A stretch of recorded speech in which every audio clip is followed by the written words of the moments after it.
All right, so welcome to Higher Moment Mastermind. I'm Shira Lotzar.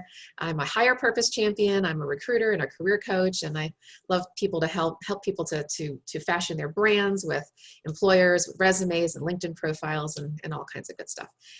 Today we have a couple of guest experts, Rick Webb. Rick, wave your hand. Corliss Jackson, who is offline, she's here. Corliss Jackson is actually our federal government expert, so all things federal government, and Rick actually works for a government contractor. Normally we have Kiki L'Italien and Vern Schellinger, who weren't able to be here today, but they should be here next week.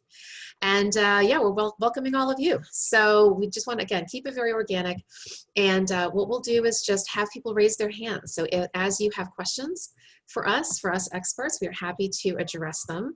And not only that, but let's also give tips and best practices to each other. I understand last week while I wasn't here, some of that went on. People were giving ideas about things that worked in their job search. So, so with that, who has a question that they would like to start with? Bonnie. I just wanted to share a thank you and some information in case anybody wants access to it.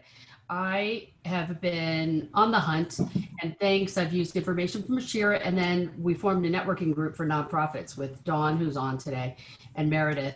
And so anyway, long story. So I've been honing my cover letter and resume. So I took some of the tips from this group, things I keep hearing consistently.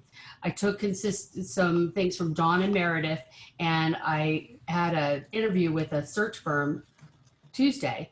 And the first thing she said is, I want to compliment you on your cover letter. It's one of the best cover letters I've ever seen. She loved the format. I don't know if she loved the content, but anyway, so I'm going to the semifinals, I believe.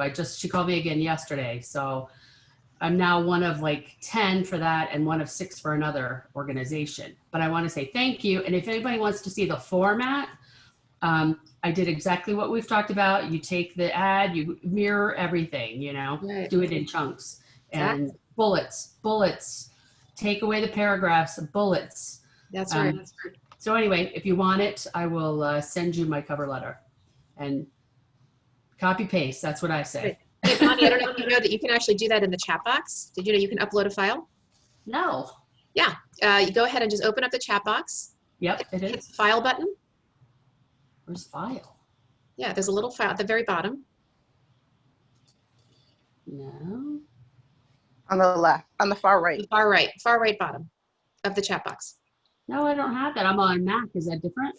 Oh, I don't know. There's 3 little dots, and then there's a file button. I only have 3 dots. Yeah, okay, sometimes I can't do it. I'll play with it, but anyway, or put your email in here and I will share it. I'm happy to. So hopefully,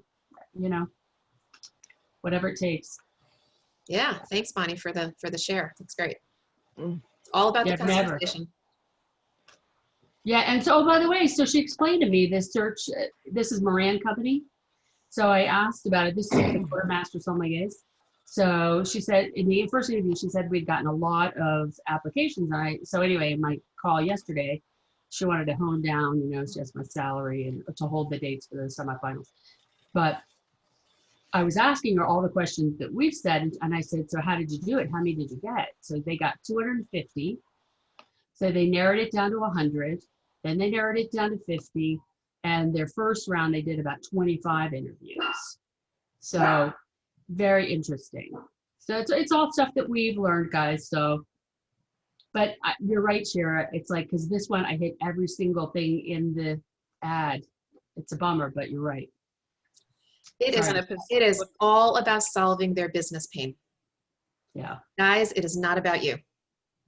It is not, it's just not, right? It's about them. I mean, it is about you in the sense of what you're looking for, right? So you've got to make sure that the job aligns with you. But the second you apply, it is all about them. Mitigate their hiring risk. Customize your accomplishments. Customize the keywords. Every single thing about your application needs to say, I can solve your problems. It's not just about, singing your own praises about your accomplishments and your skills and qualities and all that wonderful stuff is really just not about you. Everything's got to be customized. I was talking to somebody, I was coaching somebody, I think it was yesterday, who happens to be on this call, and saying like, imagine you're in business for yourself, okay? Imagine you're going to go sell to a client, a prospect, right? So you're not just going to sit there, hopefully you wouldn't just sit there and say, oh, look how great I am, and here's all of our qualifications, blah, blah, blah. No, what would you do? You would ask the needs of the client, right? In fact, have any of you, some of you have been on the other side of that, right? Bonnie, I know for sure you've sat with vendors all over the place. Jamie, I'm sure you have too, right? You sit there and people are selling to you, but the really good salesperson, they say, what are your business challenges? How can I solve your problems? And then what do? They come up with stories from their past client experiences that directly relate to the problems you have. It's the same thing. Same thing. You wouldn't want someone just selling you stuff just because they think that they're a great vendor. No, you got problems. Can you solve my specific problems? Does it make sense? Yeah. I've also learned I'm not just going to apply to anything. It's got to be mirror. Got to be right. It's got to be right. And, remember too, I don't know if I've ever said this, but people, the market tends to reward you for what you've done in the last 5 to 10 years. Okay. Which is why it's a bit of a challenge when you're trying to make a career shift, because then you really have to prove yourself to say, look, I really have the qualifications. You've got to draw from your past. You've got to draw from other things, but really they're looking to see, have you actually solved their problems in the last 5 to 10 years? Okay. So that's why when you're looking at the qualifications, and especially like the first 3 or 4 bullets on the search announcement, meaning the requirement section, do you have what they're looking for? If you don't, it's not that you can't apply, but you got to manage your expectations because they really want what they say that they want, right? And if you don't have it, you're going to have to show them in some other way. You're going to have to pull out those keywords. You're going to have to definitely write a really snazzy cover letter. You're going to definitely need to get that internal champion like we talk about anyway, but especially the internal champion is going to have to say, look, I realize, Gail isn't the, check, but you still have to meet her because da, da, da, da. So there's some, you gotta have a pitch that really says, I may not have everything, but you want to interview me anyway. Okay. So. And one last question, then I'll be quiet, guys. Why would a chair of the search committee for a job connect with you on LinkedIn? Sometimes people will do that. Just cause I've seen that they look, but sometimes they'll do that. Sometimes they will. I would not recommend that, but the flip is not true. Okay, so I would not recommend doing that on your side. Yeah, I would. At the point you're welcome to connect with people prior to applying for the job. The second you apply for the job, don't ask me why. This is sort of a protocol, right?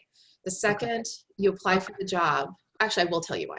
It can seem a little bit pushy if you try to connect with the interviewer, okay, or anybody on the search team. Okay. Prior to that, if you're just networking, connect with whoever you want. Of course they reach out to you, lovely. But it can be a little pressure filled for them if you are just in the application process or you're about to be interviewed and you send them a LinkedIn invitation, they can say, uh-oh, a little bit, too forward. Okay, that's just the psychology of it. But if they get linked with you, great. Okay, cool. All right. So anybody else in the chat, put your email in and then I'll send my email at the end of this with my letter. Okay. Great. Thanks, Bonnie. Thank you guys. Yeah. Jamie? I was just going to add to that LinkedIn discussion that something that I found success in doing is when I do after I send in my credentials, once I apply, if I don't have an internal champion, or even sometimes if I do, I find the hiring manager and I send a note to them just saying, and, I just want to introduce myself. I have applied for this position. I'm really interested in seeing if it's a fit. And I say something to the effect of, I understand there's a hiring process in place. I just wanted to introduce myself to let you know of my interest. And I hope that I'll have the opportunity to speak with you. Now, when you say send a note, you said you're sending an in-mail or are you sending a connection? It's an in-mail, yeah. In-mail, okay. So that's different than a connection request. So just for those of you. That's right. No. I don't do a connection request. And I was on an interview a couple of days ago with a hiring manager that I had done this with. Now, he didn't write me back ever in LinkedIn, so I had no idea whether he saw it or didn't. When you do in-mail, you can't tell. Right. But he referenced it on the interview and thanked me for reaching out. So that's great. Maybe it got my foot in the door. It could, yeah, it could have. And for those of you who don't know, the only way that you can do in-mail is if you have premium. Okay, so got to have the premium. All right, Will. I was going to add to that. I had a situation in LinkedIn where I was in the interviewing process for a particular company. Actually, before the second interview, I went through and researched the company. I looked at all the vice president's LinkedIn pages.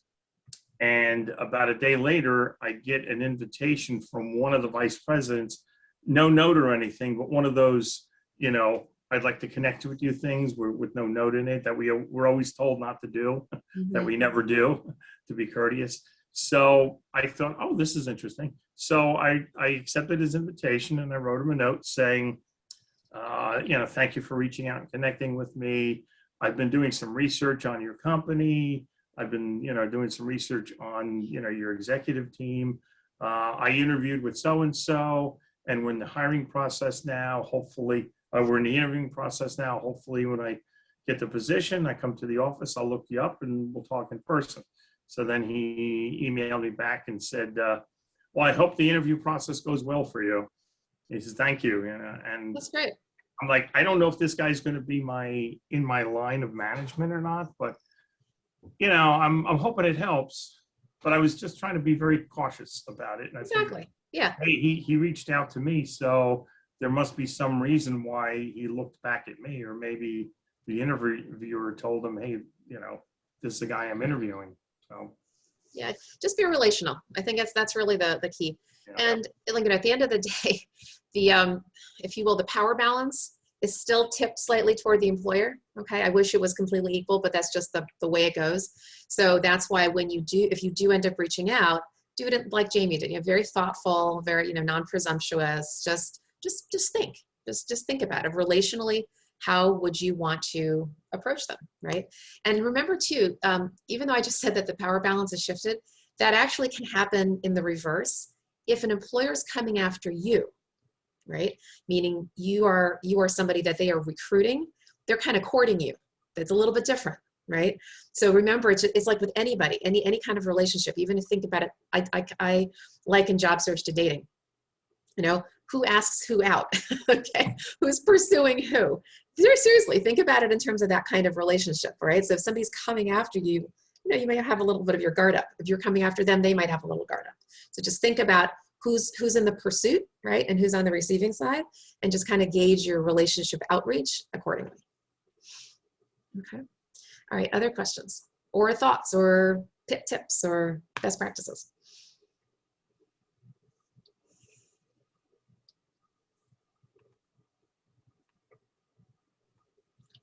Rick, do you want to share? Okay, yeah, I was just going to say that I have LinkedIn Premium and I can see who's looking at my profile. And I do look at that. And when I look at that and I see if it's someone that may be a fit for something I have, even though they didn't contact me directly through an email, I can still see that they've been looking at my profile. And I do look at that to see, who may be looking. So it may be a way to, make yourself known without really getting in someone's face. Yeah, exactly. You can just sort of look at their profile. Now the flip side is interesting. I've had a lot of people ask me over the years, so what if somebody looks at me, should I reach out to them? Well, not really, because if they looked at you, see again, relationally, right? If they looked at you, they winked at you, if you will, right? If they didn't do anything about it, you don't want to stalk them, right? You could look them up, but if they looked you up and they have an interest, they will reach out to you, right? You don't want to go, oh my gosh, you just looked at me, hi. It's just a little bit too much. So again, just think relationally. How do you want to handle it? Speaking of relationships, so and Jamie, we'll get to you one sec. So people have been asking, I don't know, for whatever reason, I've been having a lot of conversations recently about networking. And this whole idea of reaching out to past contacts. And a lot of people are concerned about, and I might have mentioned this a couple weeks ago, are concerned about making it seem too transactional. Like I'm just using people. Like, are they going to feel like I'm using them? And why am I just reaching out all of a sudden just because I'm looking for a job? Well, I was sharing this with someone the other day that you want to shift your mindset with that, right? In two ways. Number one, generally speaking, people want to help. If somebody comes to you and says, hey, can you help me with something, including a job search, aren't you going to say yes? And aren't you going to feel really good when you help them, when you connect them, when, you know, like Bonnie's going to give a sample cover letter or whatever, right? You're in a position where people just generally want to help, right? So don't deny them the blessing, if I can say it that way, right? So that's the first thing. And then the second thing is you want to treat it like a relationship, like I was saying earlier. And the relationship is be a go-giver, not a go-taker. In other words, if you're reaching out to somebody, especially if it's an old contact, do it to catch up. I mean, yes, you have a need, but guess what? They might have a need too. You never know. So when you reach out to them, say, hey, you know, Dawn, it's been like a long time, maybe 25 years. I mean, that's okay. As long as you left on good terms with them, you are welcome to reach out. So Dawn, hey, it's been a while. How's it going? Would love to have a catch-up, Zoom coffee. And she says, sure, great. And you get on the call and you start in, not by talking about yourself. Ask Dawn about how things are going with her. How's COVID? What's going on? How's your job? What's keeping you up at night right now? Just talk to her, right? And just ask her what is up in her life. And then see if you can be a resource to her. Try to connect her with people, offer resources of whatever sort. Now, eventually the conversation will come back to you, in which case, hey, Shira, how's it going? Well, everything's good, da-da-da. And, by the way, I happen to be in a job transition, and, would it be okay if I share with you what I'm looking for? Of course. And then you launch into that, right? So again, be a go-giver, give of yourself, offer resources, be in a position to help somebody else. And again, someone else is going to want to help you. Okay. So hopefully that helps you to open up a little bit and just to resurrect the relationships that you've had in the past. Okay. Jamie, did you have something to say? I have two questions. I'll start with one and then, I won't monopolize. But with regard to internal champions, when are the best moments to use internal champions, and how much is too much? Like, if you have an internal champion that maybe gets your foot in the door, and then you end up meeting with a different, you get into the interview process and you're meeting with,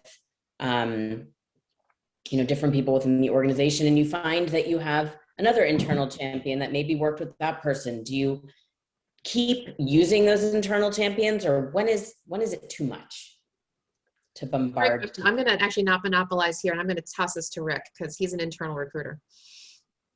I think the internal champion is the best to use to get your foot in the door, because that's the most critical piece. And the rest of it, you're going to have to do on your own. I mean, you're not going to be able to rely on like a stone step of internal people, that are going to get you to the goal line. So I think once you get in the door, I remember I was interviewing and I had a friend who was the head of training at Booz Allen. I had a training background with Continental Airlines, and so he got me the interview, but then I went through a series of interviews with people. I mean, he kind of stepped back on purpose. So I think you can't rely too heavily on that. I mean, if you can get your foot in the door, that's the best thing, because then, it's up to you. You're either going to make it and break it. Your preparation, you're making sure that you can solve their problems. As Shira said, your resume lines up with their objectives. All those type of things you're going to have to do. And you want to do that because you want to show them that, you're able to solve their problem. Exactly. Now, there is the occasional time, in fact, it happens to be happening to me today. I just, I recommended one of my clients, to another employer who I happen to know. And she interviewed him and she followed up with me and she said, hey, she says, I interviewed this guy. I just want to get your input. And she's going to actually ask for my input. So I guess she's going to give me feedback on the interview, and she was going to want my input on what I think of him. Now, he happens to be a coaching client, so I know a little bit more about him than I normally would. But, I guess to that point, just it's possible that your internal champion will be asked about you. Okay. So if that happens, I would just let them know, say, look, if you're ever asked about me, feel free to call me first. I'm happy to share more about the interview or share more about my qualifications or whatever, so you're prepared to best answer the question. So I'm not saying you have to do that every time. But especially I think for somebody who is recommending you, there's a difference between someone who recommends you and someone who's just forwarding your application for extra consideration.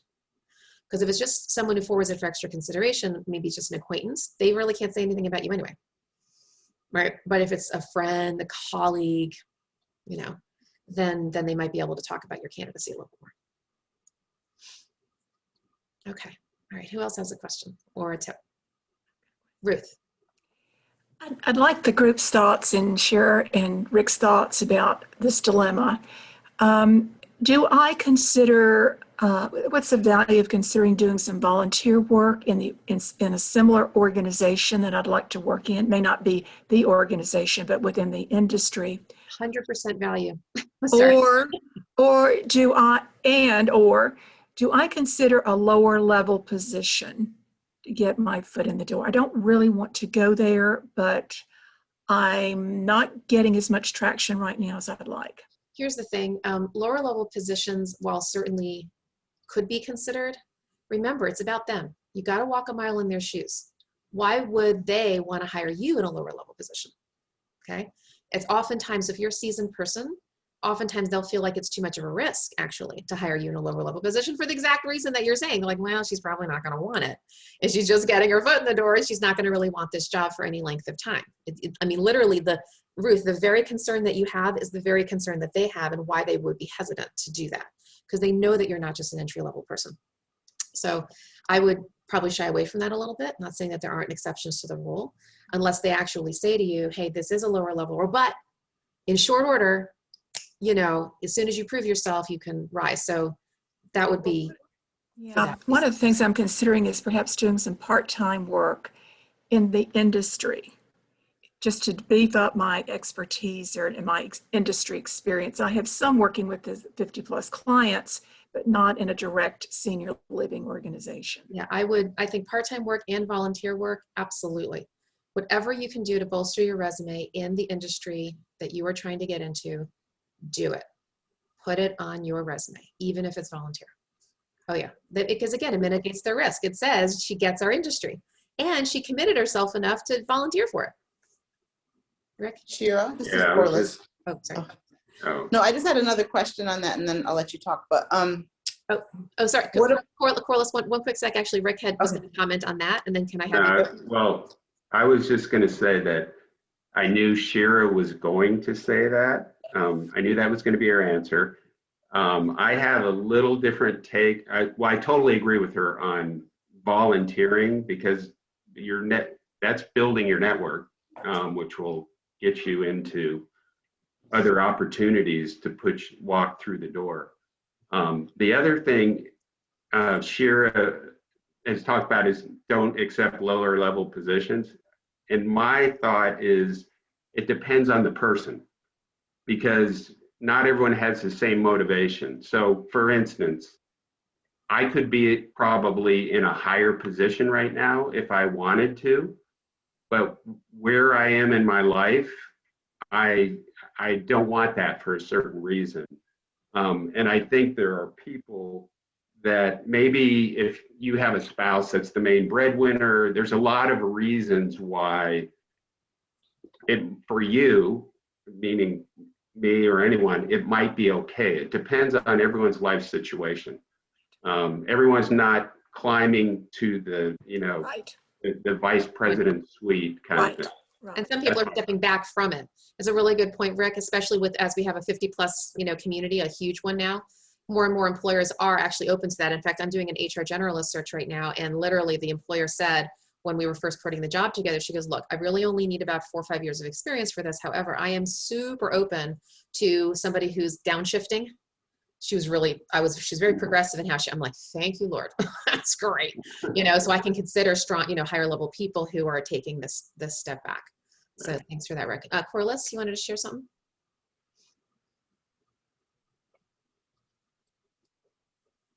Corliss? yeah, I was just going to ask, how hard is it to move from that lower paying job in the same company to the job that you first aspired to? Because I find that it's harder for the organization to see you at that higher level once they've seen you at the lower level. Exactly. And oftentimes I have to tell my clients. Like if you get a degree and you started as an admin and now you're a biologist, they're not going to see you as a biologist just because you have a degree.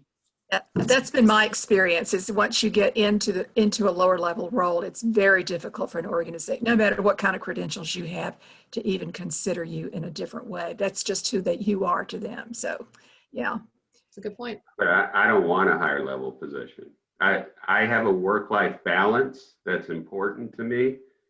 And so my point is that everyone has a different perspective of where they are in life, and that's important. So if you do want to get to a certain level, then you probably should wait for a higher level position.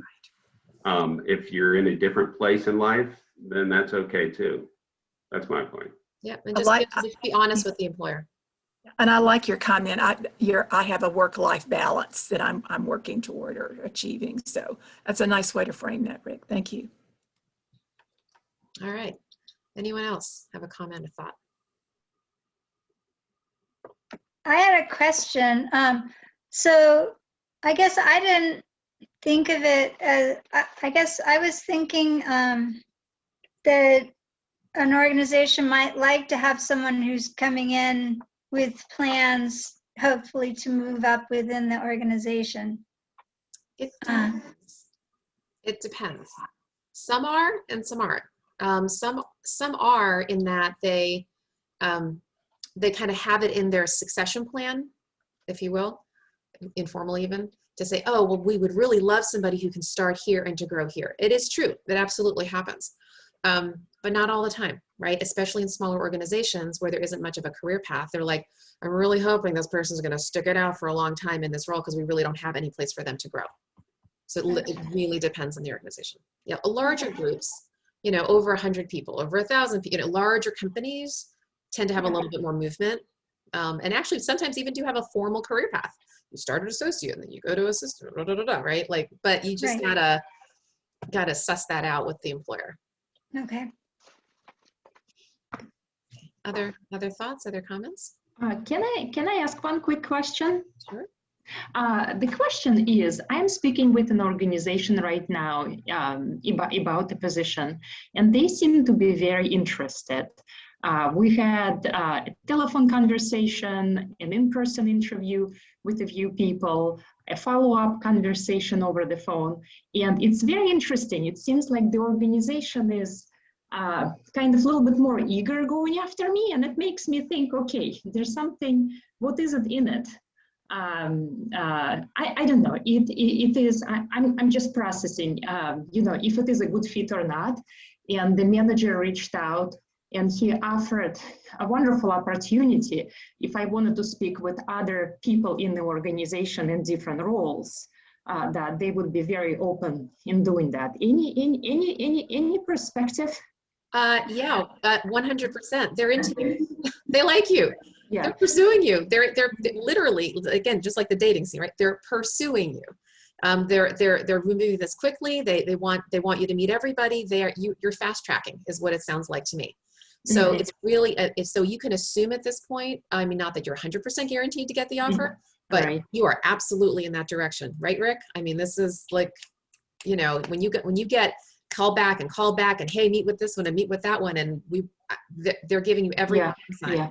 They're opening the doors, and they're opening the doors to speak with the people, and they're hinting that they will be working on an offer, and but I need to sort through if it is just the right fit, and I think I'll take them on the offer to speak with a couple of different people in the organization to.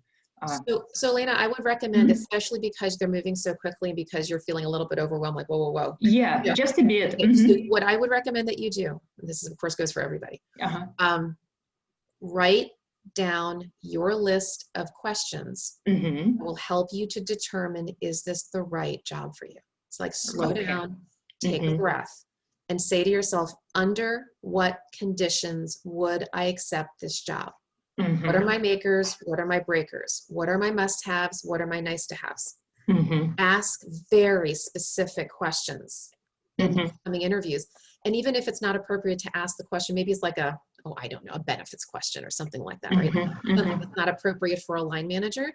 have a separate conversation with HR. It's okay. Mhm, You're mhm. absolutely allowed to do that and say, look, I've got Right. some questions that I think are more appropriate for you. Can we schedule a call? They're like, sure.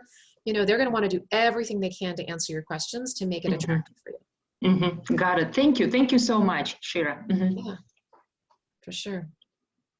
It's great. Great news, Liam. Hopefully you'll get this job, or if it is this job, and you'll come back and give us a little testimony of how it all works. I hope so. That's great. Mike. Oh, Mike raised his hand. Oh, unless Corliss, did someone have something to say about? I just had a question I wanted to throw out, but go ahead. With Mike just raised his hand, and then Corliss will come back to you. Yep. Mike. Thanks. I didn't want to monopolize, but I actually have two. One's kind of a follow-up from the work-life balance thing with regard to salary, and then a completely separate. So I'm going to have a call today with the internal recruiter. Of my last 3 or 4 calls with internal recruiters, the salary question comes up before you talk to anybody.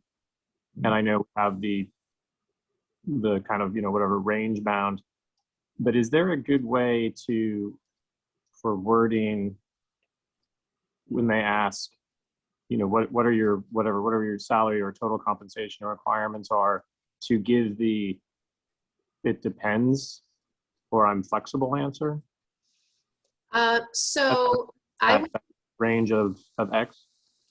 right. So some of you might have heard me say this before. I have a little formula because I always recommend that you give a number. Now I'm going to frame it for you in a second. But the reason why it's not a good idea to do it's flexible, because actually you're not. Okay, you say that you are, but you're not going to accept a $25,000 a year job, right? Okay, I'm seriously, like, you're flexible only to a point. Now I realize what you mean by I'm flexible, meaning I don't want to price myself out of the market, okay? And I want to sort of see and maybe hedge my bets and negotiate. But at the end of the day, none of us are really 100% flexible. It just doesn't exist, okay? So what I would recommend that you do is you find a number, not a range. Because if you ever give a range, they're only going to give you the low end of the range. Did you hear what I just said? If you ever give a range, they will only give you the low end, because they're trying to mitigate their risk, and they're trying to make a good business decision. They're trying to get away with as low as possible. That's just business, okay? So what your job is to do in good negotiation is start high. So I would pick a number. Now, how you pick that number, a lot of variables in terms of what the market's looking like, the industry you're in, all kinds of things. But presuming you've done your research, pick one number, right? And then that number goes into the following formula. You'd say, I'm seeking a total cash compensation package in the, put that number in, range. Now, I put the word range at the end of the sentence, not because of the two numbers, just to indicate range as in that general direction. So I'm seeking a total cash compensation package in the $120,000 range. If you say that, Mike, then what'll happen is either, like if you're in their range, like let's say their range is 110 to 130, they'll say, cool, no problem. Now they won't say the 110 to 130, but they'll just say cool, because that indicates you're in the range. But if you're not in the range, if you're above their top, then they will say something. At that point, they will say something. Oh, well, actually the top we can go is 105, let's say. Do you have any flexibility? That's what point says. The only time they're going to give you their top is when you're above their top. And then you can say, well, I mentioned I'm seeking a total cash compensation package in that range. So can we talk about the benefits? That's your out. That's your wiggle room in the conversation. By saying total cash comp, use the word range, but start with that high number, then you've given yourself a little bit of flex room.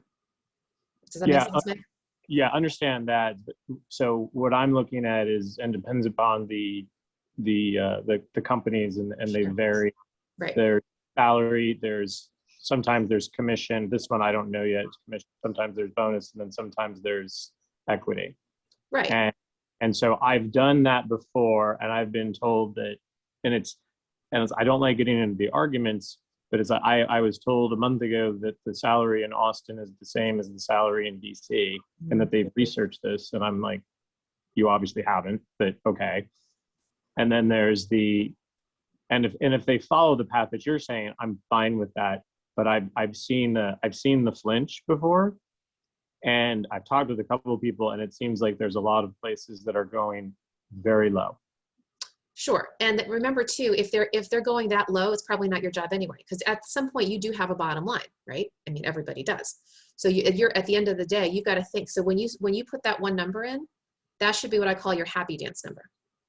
But it's in your mind, you have to have a low end. I mean, again, you know what that number is. I don't know. You're looking for, 120 is your happy dance, maybe 100, is your low end. I don't know. And I realize there's a lot of variables, like you're saying, commission, bonus, this and that. So when if you give that number and they flinch, if they don't say if they don't give it up, if they don't say, well, 100's really our top, they flinch, you pick up on the body language and you say, well, what? Then you can say, well, is that number within reason? And they go, well, then you could actually say, so did you have a top end in mind? That's okay. If once you've given your number, you could actually ask in return, and they'll say something. And then maybe you can say, well, look, I'm open to something that's a little bit lower with the total cash commission, bonus, this and that. Can we negotiate? But if their top is something that's like half of what you were looking for, that's probably not your job anyway. Oh yeah, and I understand that. And the reason I was linking it back to the work-life balance is, like, for 70 hours a week, my top is probably the tippy top. If they were saying, oh, it's 35 hours a week and you work on the beach, I'm like, oh, okay, my low's pretty low at this point. Right. Well, look, you can always negotiate down, but you can't negotiate up. So I always recommend, worker's worth his wage or her wage. Go high, and then you can always come down if it makes sense. Okay. And I know Crow's had a question, but I have a second if you want to come back or. Okay, yeah, let's just press pause here. No, What was your question? no, you go ahead and ask yours, and then if there's time, I'll ask mine. Okay, so this is completely opposite, and I can't remember who it was before that was speaking, but from the pursuing perspective, I encountered a situation this week that just kind of took the life out of me. After 6 interviews, I got a 2-week delay in the decision. I got we're reconsidering the position. Mm-hmm. And they don't know when. They don't have an ETA on when the reconsideration would be. It could be August, maybe not. And so my question is like, if we assume that if the way they do anything is the way they do everything, is it just time to run? Or, I mean, I'm going to look at other things, obviously, but if they do come back, do I trust the system? I mean, I'll say yes, and then Rick, you can chime in here. I'd say yes, because look, business needs change all the time.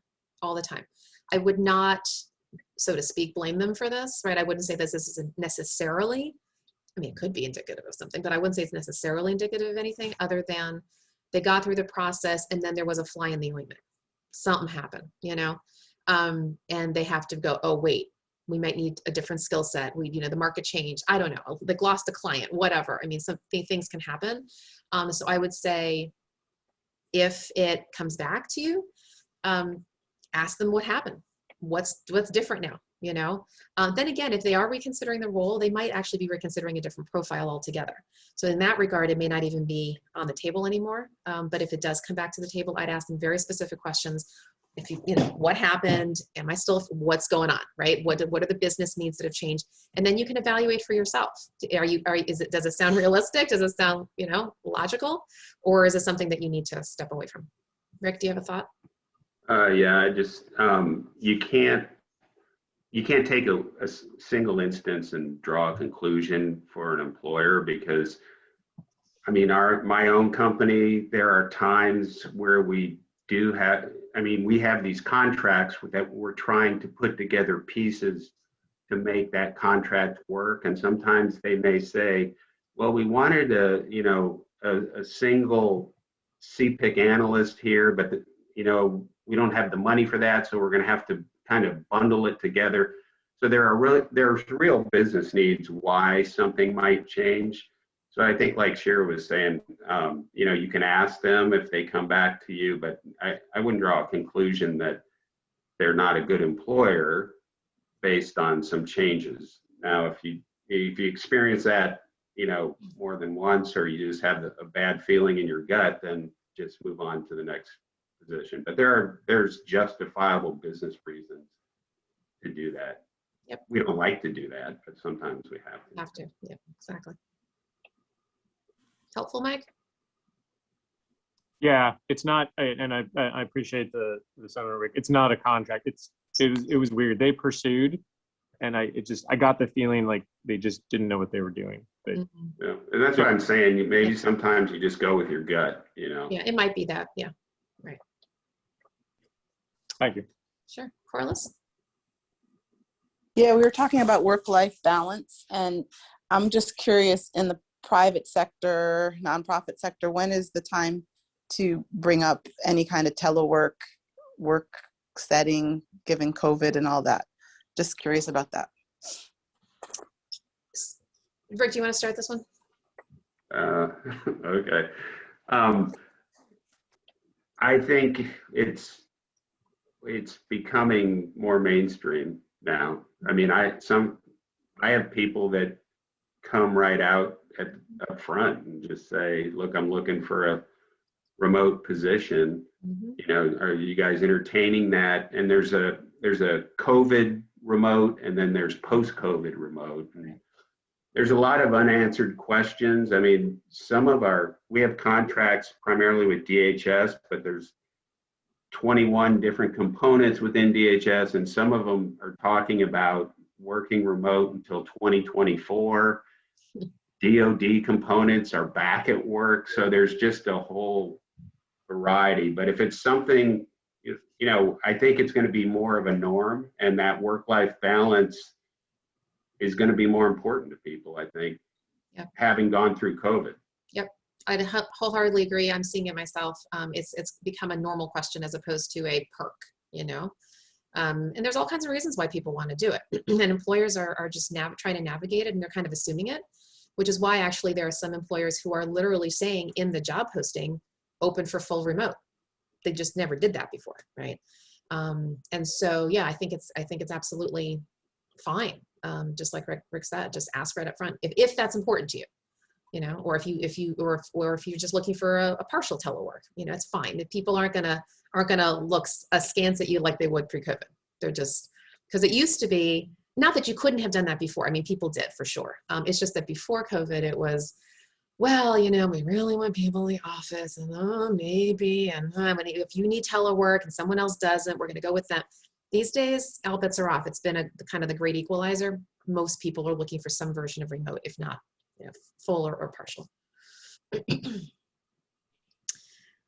Thank you. Yeah. So we've got about 5 more minutes here. Anybody else have a question, comment, thought?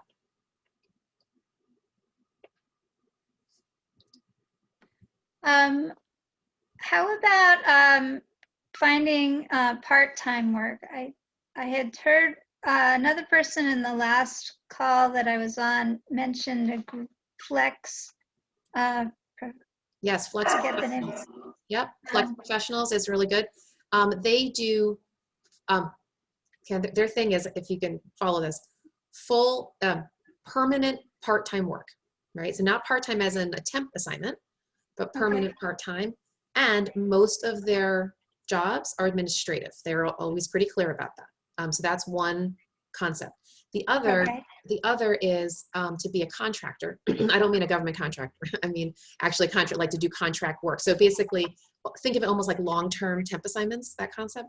And there are different firms that do that. And there's one, a firm who actually we used to have a guest expert here. And it's the firm is called Justin Bradley, like the two names, Justin and Bradley, one word. And they have a bunch of divisions. One of them is the contract area. And the woman's name is Rachel Pellegrini, Pellegrini, Pellegrini.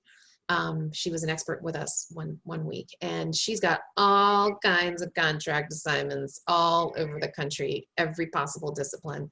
I would just reach out and yeah, that's a good one. Thank you. Mm-hmm.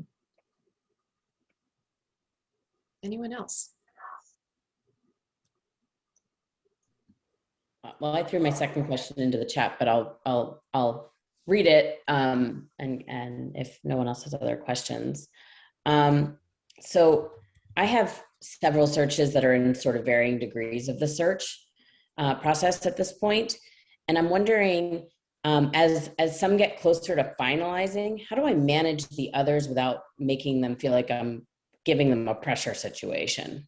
Well, it all depends, excuse me, on how interested you are in the one that is, excuse me, wrapping up. Okay. So what I would do is, so as you get to the finals, well, first of all, you've got to do your own mental check, right? Prioritize which one do you want first, or which one do you want more? So for example, let's say position A is moving to finals, but position B, which hasn't quite gone there, is really your first choice. That's what I'd call them and say, look, I have a, don't say what, but I have another position that's actually moving toward final levels. I want you to know that I'm your first choice. So if there was any, if that helps in terms of your decision-making or expediting your timing, I wanted to let you know. That actually is a really good thing to do, Jamie, because when you're going to get 1 or 2 responses, like only 1 of 2 responses. Either they're going to say, oh, wow, okay, thanks for letting us know. Okay, wait, when are you doing it? And then they'll start doing gymnastics. Or they'll say, Jamie, thank you so much for letting us know. We can't hold you back. We appreciate if you have other things. Our process is our then you kind of know where you stand, all right? Their response will tell you, which is good for you, so that you actually know, do you continue to mentally think of them or not? And then especially if you are about to get an offer, same thing. You would go back and to that number 2 and let them know. So it's not really about pressuring. It's like helping them to make a good decision about you, just to let them know. But of course, if the one of those other positions is really not your top choice, then why even go back to the menu? No. Of course, the scenario is that the one that's not as far along is. Yeah, no, you're not pressuring them. You're helping them to make a good decision. Because truly, Jamie, and I mean that, it's not a pressure. It is just they want to know. In fact, recruiters, employers, they all want to know. See, what happens on our side of things, Rick, I'm sure you could concur with us. Psychologically, unless somebody tells us otherwise, we assume that all the candidates are at our beck and call, that they're just waiting for our phone call, they're waiting for our offer. I'm serious. We have that. Most times that's true. But not always, right? And so it's up to us. First of all, a really good recruiter is going to check in with you and say, Jamie, are you pending anywhere else? How are you thinking about this? Blah, blah, blah, right? Especially as third-party recruiters. But Rick, I'm sure you do that too as an internal. You take what we call take the temperature, of the candidate. Take the pulse, where are they? How are they interested in us? But if a recruiter and employer isn't going to think to do that, it's up to you to let them know. Help them make a good decision. Because the fact is, Jamie, they might be hot on your tail. They might be thinking of you internally as, oh, Jamie's our top candidate. You don't know that because they can't tell you that, or they won't tell you that because you never know. Things change. They hold their cards to their chest. But if you actually go back and say, guess what? I've got this other thing. That pressure, it's actually good pressure. It's the fire pressure. It's the somebody else wants to date you pressure. Okay. And they're going to feel a little bit more of a tug. I won't say jealousy, right? But I'm going to say, oh, wait, don't lose. We don't want to lose her. And it'll help. It could help them expedite the process. Okay. Thank you. Mm-hmm. All right. So we are actually at time here, unless there's any other just quick little comments. All right, so with that, number of you know that for a number of weeks now, I've actually offered a prayer meeting at the end of this call. So we'll formally end our session for now. If any of you would like to stay on the call with me for a short prayer session, you are certainly welcome to do so. Otherwise, we look forward to seeing you next week. All right, have a great day, everybody. Be blessed.